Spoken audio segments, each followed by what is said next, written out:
Bonjour à tous, aujourd'hui nous nous retrouvons pour l'essai de ce véhicule. Donc c'est mon nouveau véhicule perso que je viens d'acheter il y a moins de 2 semaines. C'est une Citroën C5 de première génération en phase 2 et en finition exclusive comme vous pouvez le voir ici à l'arrière. Donc l'exclusif c'est le haut de gamme en fait de cette époque niveau finition. Donc si je me trompe pas, il y avait l'ambiance l'entrée de gamme, pack ambiance le milieu de gamme et exclusive le haut de gamme. Donc c'est l'équivalent d'une finition féline de chez Peugeot, d'une finition avant-garde chez Mercedes, voilà, d'une finition luxury chez BM. Niveau moteur, on est sur le 2 litres essence atmosphérique, code moteur EW10A pour les connaisseurs, donc 143 chevaux et 200 Nm de couple. C'est l'évolution du moteur qui avait été du 136 chevaux quoi. Donc, on le retrouve en phase 1, pareil sur les 206, essai sur les 307, voilà toute la gamme PSA. Couleur, on est sur un bleu, bleu très clair. Sur certains angles, ça fait un peu gris métallisé. On est sur des jantes alu en 16 pouces, donc spécifique à la finition exclusive. Le véhicule est 100% d'origine, aucune modification. Il est globalement en bon état, même s'il y a des petites imperfections dues à l'âge. Par exemple, l'aile est un peu abîmée. À savoir que le véhicule est de 2007 et à presque 270 000 km, à 269 000 km.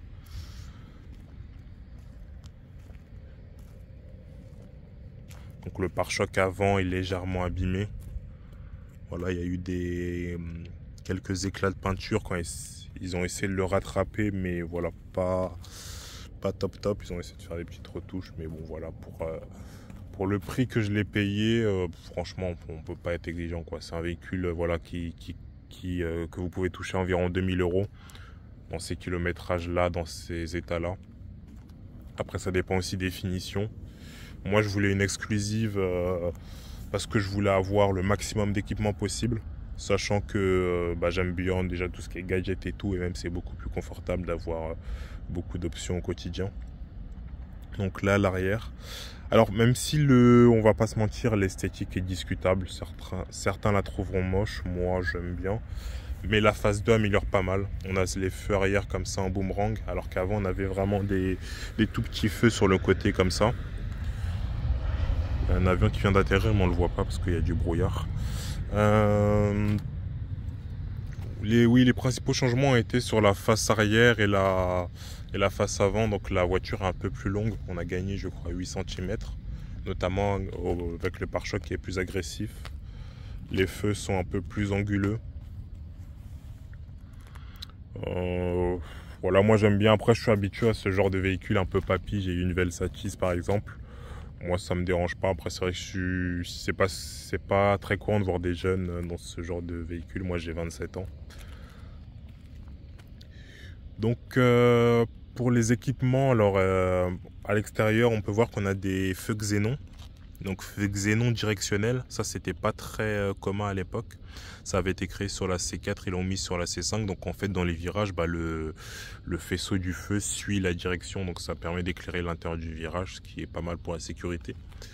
On a les radars, donc comme vous pouvez le voir, à l'avant et à l'arrière. Ça, c'est pas mal vu le gabarit du véhicule. Pour le stationnement, c'est pratique. On a les jantes alu en 16 pouces. Donc, c'est les mêmes que sur la C4 exclusive, sauf que sur la C4, ils ont mis du 17.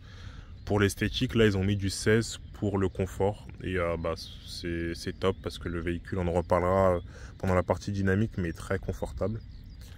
On a les rétroviseurs électriques, rabattables électriquement. On a deux séries, ça, sur toutes les C5.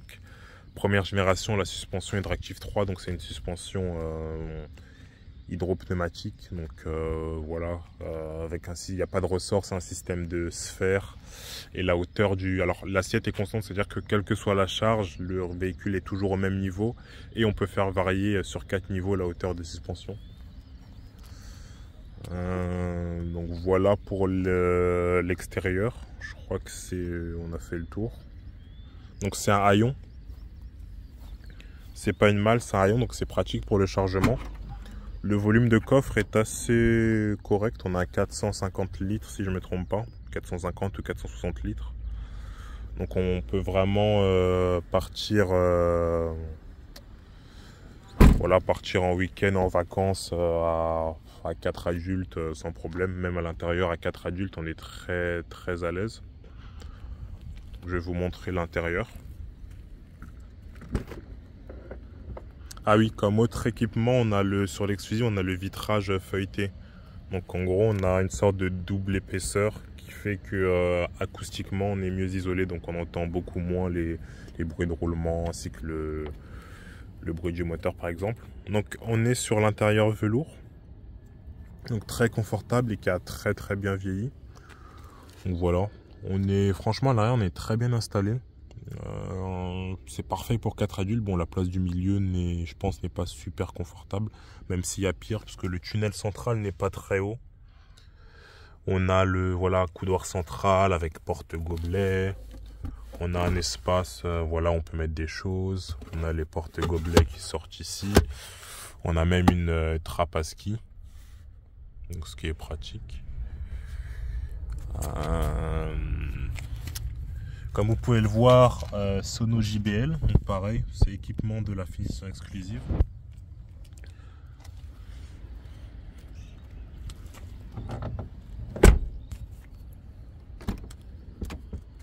Voilà, seuil de porte Citroën, ça je sais pas si c'est que en exclusive ou pas. Siège avant électrique. On a l'option du GPS que je vous montrerai en détail tout à l'heure. Et ça c'est les commandes pour la suspension. Donc la flèche du haut c'est pour lever, la flèche du bas c'est pour baisser. Boîte mécanique à 5 rapports, voilà. On n'a pas de toit ouvrant. Je vais peut-être vous montrer aussi rapidement le moteur. C'est un moteur classique, mais voilà, ça peut être intéressant. On a le régulateur de vitesse aussi. Voilà, on a le... Alors moi ce que j'aime bien sur le bloc compteur, c'est qu'il est très complet. On a notamment un indicateur du niveau de batterie et un indicateur de température d'huile. C'est pas souvent qu'on retrouve autant d'indicateurs. Généralement on a la vitesse, le compte tour, l'essence et l'eau. Et là on a l'huile et la batterie, donc c'est pas mal. On a un rangement ici. Voilà, après le classique dans les portières. Voilà. Sous les sièges aussi, on a des petits tiroirs qui sortent. Pareil ici entre les sièges, là il y en a un petit compartiment, il y a la boîte à gants. Ici aussi, on a un petit truc. On a les petits accoudoirs aussi au niveau des sièges qui sont pas mal. Voilà, on a un frein à main classique, il n'y avait pas encore les freins à main électriques à l'époque. Ici on a deux porte-gobelets, on peut mettre des plus gros objets avec ça, on peut le baisser. Voilà, boîte à gants. Assez classique, mais je trouve l'intérieur très bien conçu. Est-ce que j'ai ouvert la trappe? Non.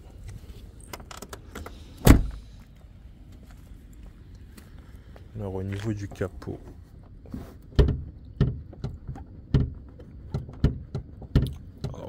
attendez, faut que je trouve.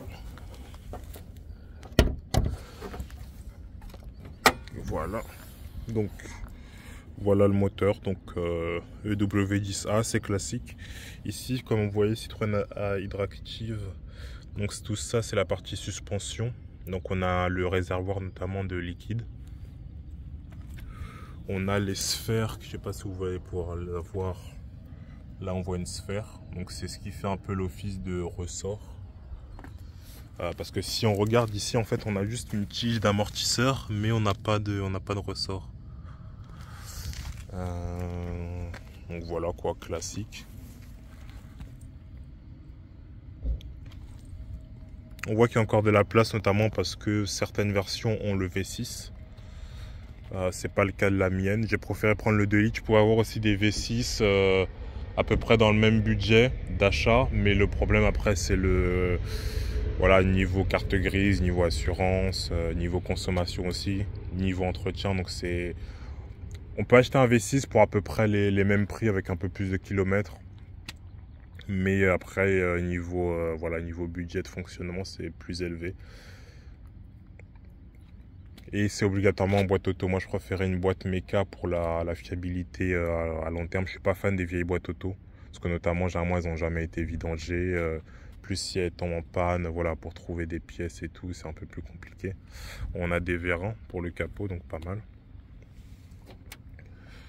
Voilà, je vais refermer ça.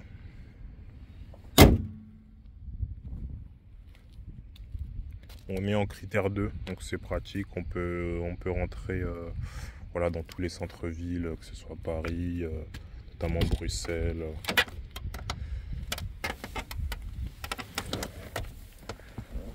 Nous voilà à l'intérieur. Donc le petit Coyote, toujours avec moi. Je vais mettre le contact. Donc comme vous voyez, le véhicule a 269 000 km. J'ai fait 2000 km avec depuis que je l'ai.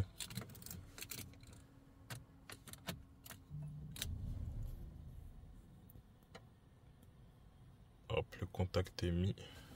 Alors là, il y a l'écran. Je vais augmenter un peu la luminosité, je pense que vous ne voyez pas. Alors, menu. Configuration. Afficheur. Régler la luminosité. Ah bah, je suis déjà à fond.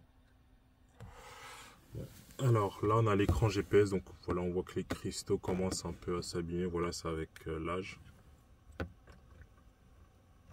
Hop. Donc là, on peut, voilà, dézoomer. On voit qu'on est à Bruxelles, à Zaventem plus précisément, au niveau de l'aéroport. On a après tout ce qui est trip avec les, voilà, les consommations, l'autonomie restante. C'est vrai qu'il y a un réservoir de 65 litres. Voilà, ça depuis que j'ai mis le plein, depuis que j'ai acheté le véhicule. Niveau consommation, à savoir que globalement c'est 9 litres au 100. En faisant un peu tout le type de trajet, en conduisant normalement sans spécialement faire attention. Là je suis à 9 litres 4 parce que les derniers 100-200 km j'ai fait que de la ville. Mais on est oui sur du 9 litres au 100. On a aussi pareil ici pour gérer la clim. On a un mode dark qui permet par exemple la nuit, de long trajet pour éviter une fatigue visuelle d'éteindre. Ça éteint l'écran de GPS et ça éteint les compteurs sauf le compteur de vitesse. En fait on n'a que le compteur de vitesse allumé, tout le reste est éteint. Là, ça indique les ceintures qui sont mises. Voilà. Téléphone. Alors, téléphone, mais par contre, il faut mettre une carte SIM. Ça, c'est à l'ancienne. En fait, si je ne me trompe pas, il faut mettre une carte SIM ici. Et on peut appeler, bah, voilà, comme aujourd'hui avec un Android Auto. Mais bon, moi, j'utilise voilà, le classique émetteur FM. C'est très, très pratique. Pas besoin de s'encombrer. Mais pour l'époque, c'était pas mal. On pouvait utiliser... Enfin, on pouvait appeler.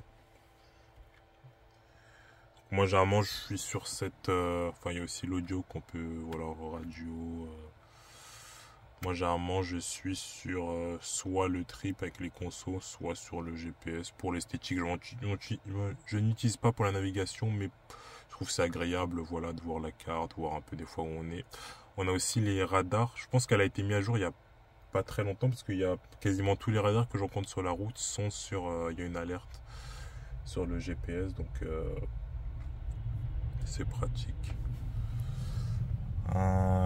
Voilà, donc toutes les vitres sont électriques bien sûr. Les rétros, voilà, électriques, rabattables électriquement. Le rétroviseur électrochromatique. Ça, c'était parce que l'ancien propriétaire devait avoir un passe-péage. Qu'est-ce que je peux vous dire d'autre sur l'intérieur? Comme je l'ai dit, du velours. Sur les contreportes aussi. Ici, on a des barrettes noires laquées. Pareil ici. Ou du plastique, c'est du plastique voilà, dur mais légèrement, non même pas moussé, c'est vraiment du plastique dur. Mais la finition est correcte, ça tient bien dans le temps, il n'y a pas de bruit bizarre, pas spécialement de rossignol. Pareil l'électronique, tout fonctionne globalement bien, j'ai pas pas détecté des choses qui ne fonctionnaient pas. Donc écoutez, on va démarrer et on va aller faire l'essai routier.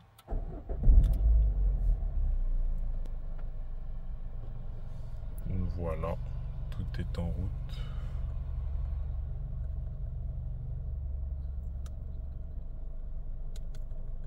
Ok.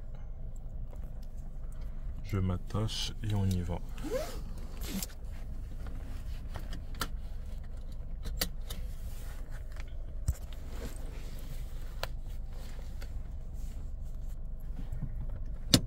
Donc, c'est parti.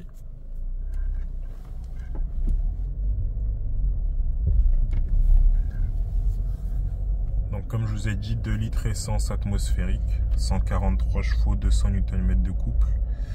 Le véhicule fait 1 tonne. Oula, attendez, je vais enlever les...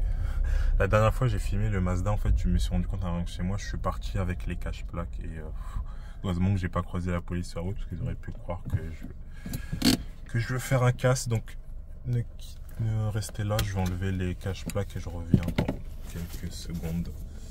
Je vais le mettre là. Et j'arrive.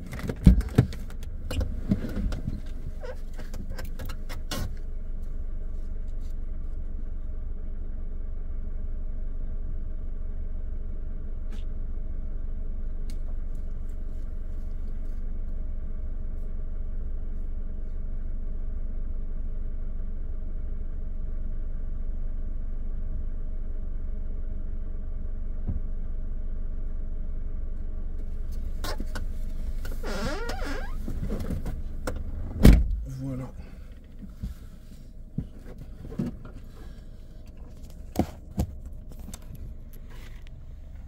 C'est reparti. On va pouvoir rouler tranquillement.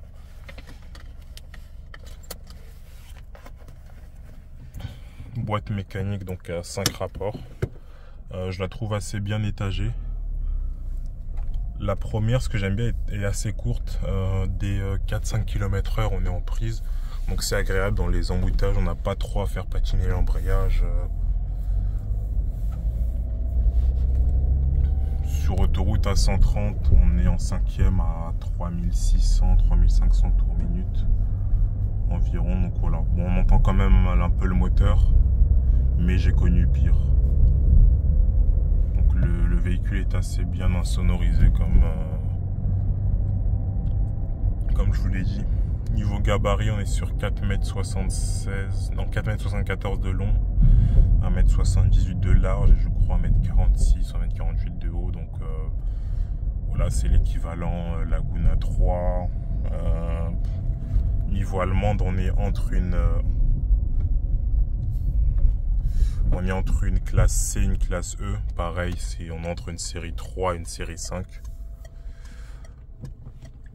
Et entre une A4 et une A6 niveau gabarit. Mais le positionnement est plutôt... ouais, c'est entre une familiale et une routière. Donc on est entre les deux. Mais niveau habitabilité, moi qui peux comparer, j'ai une Velsatis. La Velsatis se positionne clairement au niveau des routières allemandes, donc série 5 à 6 classe E. Donc le gabarit est un peu supérieur, on a 10 cm en plus de long, 8 cm en plus de large. L'habitacle est beaucoup plus spacieux dans la Velsatis. Il n'y a pas une énorme différence, mais on le sent tout de suite, il y a plus de place à l'intérieur, même si ça reste assez correct pour une familiale. Par exemple, il y a moins de place dans une classe C. J'ai déjà été dans les classes CW204, il y a moins de place que dans la C5, mais ça reste plus petit qu'une routière. Mais sinon, ça fait l'affaire pour 4 adultes sans problème. Donc là, on a en bas le satellite pour le régulateur de vitesse que j'utilise tout le temps. Et ici pour voilà, tout ce qui est radio et son.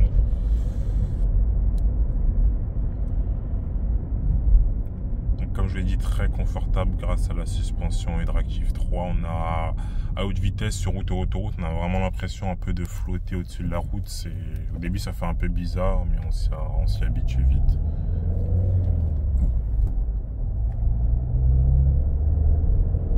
La sonorité est assez agréable. Bon, rien de non plus fou, mais voilà, 4 cylindres de litres Atmo, donc ça sonne correctement. Radar feu rouge, vitesse limitée à 50. Alors là, on a un radar. Est-ce qu'il va nous faire l'alerte sur le GPS? On va voir.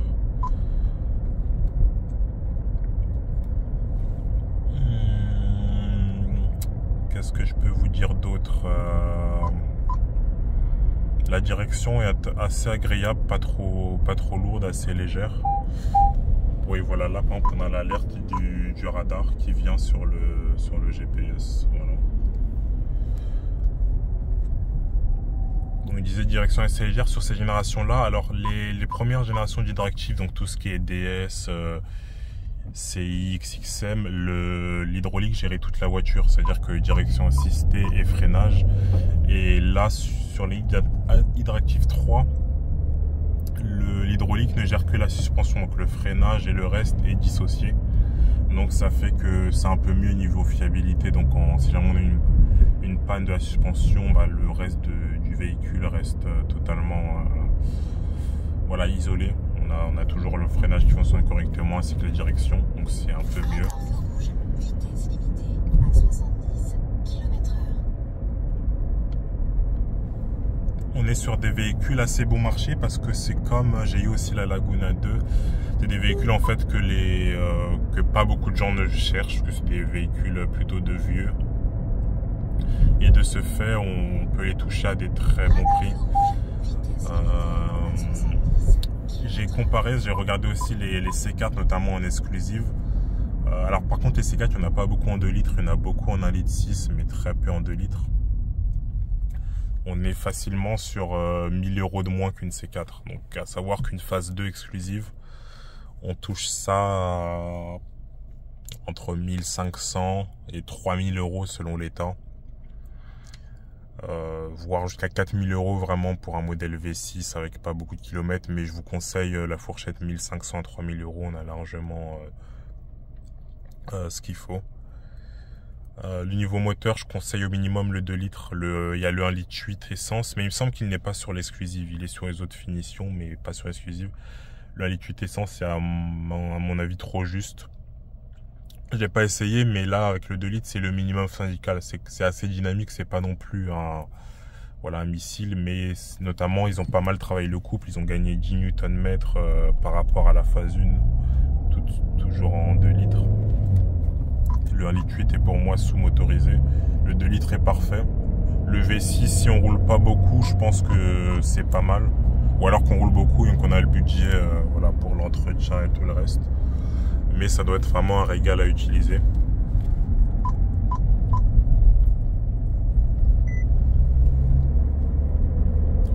Donc là on va faire une petite test de relance. Donc voilà, l'eau est chaude, l'huile est chaude. Hop, 60, 103e. Je mets pied dedans.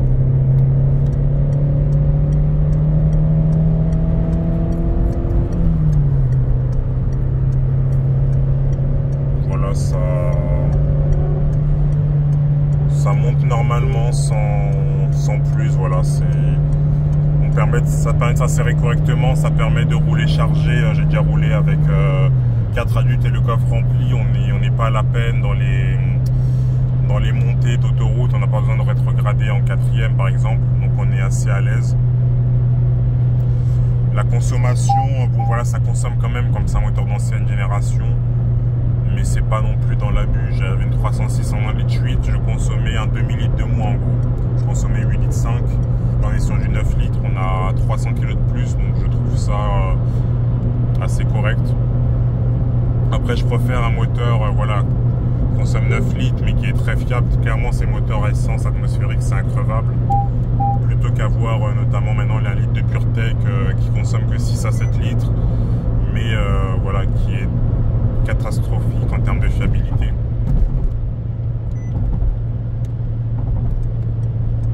Et ça c'est un peu une des dernières Citroën dans vraiment l'esprit suspension hydropneumatique, vraiment confort canapé. Il y a eu aussi la C6, mais la C6 a été très peu, enfin beaucoup moins produite que la C5. Les prix aussi en occasion, j'avais regardé en V6, parce qu'il n'y a que des V6 sur la C6, en tout cas en essence. Il y a le V6 essence et le 2 litres 2 diesel en phase 1. Mais les moteurs intéressants, c'est vraiment les 3 litres. 3 litres HDI, 3 litres essence atmosphérique. Mais on est plus vers les 10 000 euros. Donc là, j'avais un petit budget. Il me fallait voler un véhicule, notamment de week-end. Parce que j'ai un véhicule de fonction. Donc il me fallait un véhicule pour les week-ends, pour faire des longues distances en autoroute. J'ai dû prendre une essence parce que dans ces années-là, diesel, bon, on ne peut plus rentrer dans les centres-villes. Mais sinon, voilà, je suis très satisfait du véhicule. Donc, pour un véhicule de 20 ans, il est en très bon état. Là, comme vous pouvez entendre, il n'y a pas de bruit particulier de rossignol qu'on peut retrouver facilement dans les Renault notamment. Là, voilà, c'est toujours les alertes radar. Véhicule assez fiable, je le répète, les anciens proprios n'ont eu aucune panne particulière que l'entretien. Donc il y a eu une distrie qui a été faite. Oula, lui il freine vraiment brutalement, c'est dangereux. Il y a une distrie qui a été faite, il y a eu un embrayage aussi. Environ dans les 160 et 180 000 km. Donc la distrie, je crois que c'est tous les 5 ans ou 120 000 km si je ne me trompe pas. Généralement les embrayages durent aux alentours des 200 000 km. C'est assez accessible au niveau du moteur, donc niveau main d'œuvre, c'est voilà, des prix classiques, pas besoin de déposer le moteur pour quoi que ce soit. Je le précise parce que certaines voitures, il peut avoir besoin de déposer le moteur pour certaines opérations. Ici non, ça se fait assez facilement. La suspension hydractive, il est recommandé de faire une vidange du fluide tous les 200 000. Moi, ça n'a pas été fait. Je pense que je vais me renseigner dans les mois qui viennent si Citroën ou chez des spécialistes pour le faire. Et il faut changer les sphères quand la suspension commence à devenir très ferme. C'est signe qu'elles sont usées apparemment. Donc moi, c'est rien à signaler, c'est assez confortable. Donc de ce niveau-là, je pense pas que j'ai besoin de les faire dans l'immédiat. Donc voilà, qu'est-ce que je peux vous dire de plus? Donc un très bon rapport qualité-prix en achat d'occasion, comme c'est des véhicules qui sont très peu recherchés. Le propriétaire qui l'a vendu, elle est en vente depuis 3 mois si je ne me trompe pas. Je suis la seule personne qui s'est vraiment déplacée pour aller voir la voiture. J'en ai vu 2 la même journée. J'ai vu celle-là et une autre après. La deuxième avait beaucoup moins de kilomètres. Elle avait 180 000 km, mais était en moins bon état. Elle était vraiment rincée, donc j'ai préféré prendre celle-là.